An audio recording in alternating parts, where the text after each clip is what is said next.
হাত তোলা নামান।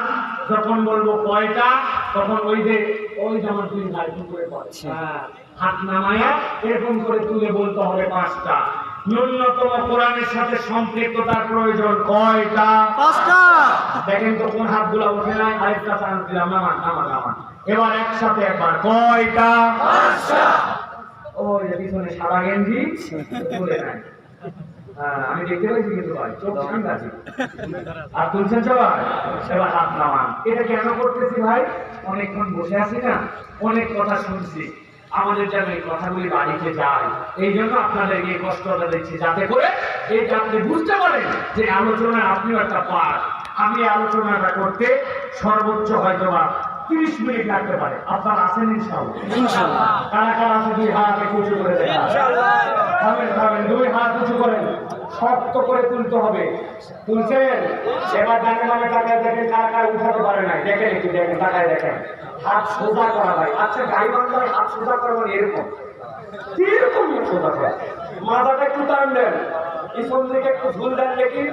এবার ডানে বামে একটু নড়াচড়া দেন, বডি ডানে বামে নড়েন, হাতটা সোজা করেন, সোজা করছেন সবাই? সোজা করছেন? এবার একটু হাত বন্ধ করেন আর খোলেন, দেখি কেমন লাগে। করছেন? এবার একটু ডানে বামে দেখেন, কোন মুরব্বী হাত তুলতে না পারলে হাতটা ধরে সোজা করে দেন। দিচ্ছেন সবাই? সোজা করছেন? শক্ত করছেন সবাই?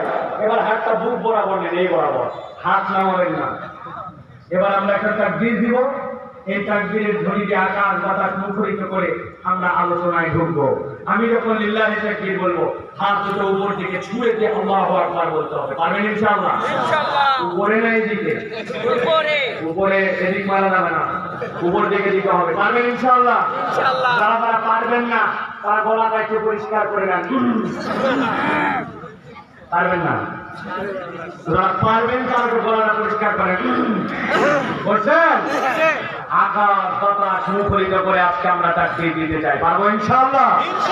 একটা তাকবীর দেন। লিল্লাহি তাকবীর, আল্লাহু আকবার, লিল্লাহি তাকবীর, আল্লাহু আকবার। আল কোরআনের আলো, ঘরে ঘরে জ্বালো, আল হাদিসের আলো, ঘরে ঘরে জ্বালো।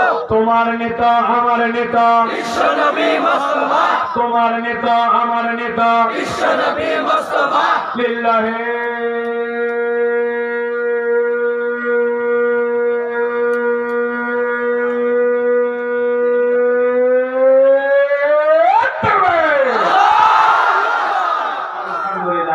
শয়তান আছে না এলাকা ছাড়া, যেগুলোকে একটু মনে করছিল বাগে পাইছি নিয়ে যাবো রে, আর অসুবিধা নাই ইনশাআল্লাহ। আমরা অল্প একটুখানি আমরা 10 পয়েন্ট আকারে, বেশি দীর্ঘ কথা বলবো না, 5টা কারণ শুনবো, বাড়িতে চলে যাবো ইনশাআল্লাহ। ইনশাআল্লাহ। তাহলে 1 নম্বর, মানব জীবনে কোরআনের প্রয়োজন কি? কোরআনের সাথে সম্পৃক্ততার প্রয়োজন কি? 1 নম্বর কারণ, কুরআনুল কারীম ছাড়া পথের দিশা আর কেউ দিতে পারে না। আমার কথা নয়, আল্লাহ রাব্বুল আলামিনের কথা।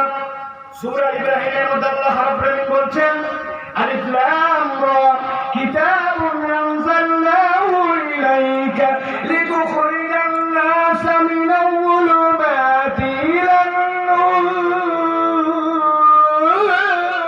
আল্লাহু আকবার। আল্লাহ রাব্বুল আলামিন বলছেন, ও দুনিয়ার মানুষ ভালো করে শোনো, আলিফ লাম রা, এইটার অর্থ কি কেউ জানে না। আল্লাহ বলছেন এইটা দেখুন তোমরা কেউ জানো না, তোমাদেরকে অক্ষম বানায় দিলাম। এরপরে আমি রব্বুল আমিন তোমাদেরকে বললাম, কিতাবুন আনজালনাহু ইলাইকা, ও আমার হাবিব আপনার কাছে এমন কিতাব অবতীর্ণ করেছি, লিতুখরিজান নাসা মিনাজ যুলুমাতি ইলান নূর। দুনিয়ার যত ধরনের যুলুমাত আছে, অন্ধকার আছে, এই অন্ধকার থেকে আলোর পথ দেখাবে কোরআন। ঠিক কি না? কিন্তু আল্লাহ রাব্বুল আলামিন শর্ত দিচ্ছেন, যার তার কাছে কোরআন পড়তে দেখাবে না। আপনাকে কোরআনকে পছন্দ করতে হবে, কোরআনের বিধানের প্রতি আপনাকে আকৃষ্ট হতে হবে, কোরআনকে আমি পথ হিসাবে মানব, এইরকম মন আপনাকে গ্রহণ করতে হবে। আল্লাহ নবীর কোলের উপরে শুয়ে আজকে তাহলে ঈমান নিয়ে যেতে পারে নাই, আর নবীকে দেখি নাই 1450 বছর পরে আমাদের কাছে ঈমানের দাওয়াত এসেছে, আমরা ঈমান গ্রহণ করেছি। এই জন্য আল্লাহ রাব্বুল বলছেন ইহদি বিল্লাহু মান ইত্তাবা'a রিদওয়ানাহু সুবুলাস সালাম ওয়া ইখরিজুহুম মিনাস যুলুমাতি ইলান নূর। আল্লাহ বলছেন ওই মানুষগুলাই পথের দিশা পাবে যেই মানুষগুলা এই সুবুলাস সালাম পথের মধ্যে থেকে এই কোরআনের পথকে পছন্দ করে নেবে। আল্লাহ বলছেন একবার যদি তুমি অন্তঃকরণে বিশ্বাস করো কোরআন আমাকে পথের দিশা দিতে পারে, আল্লাহ রাব্বুল আমিন তোমাকে হেদায়েতের আলোয় উদ্ভাসিত করে দিবে।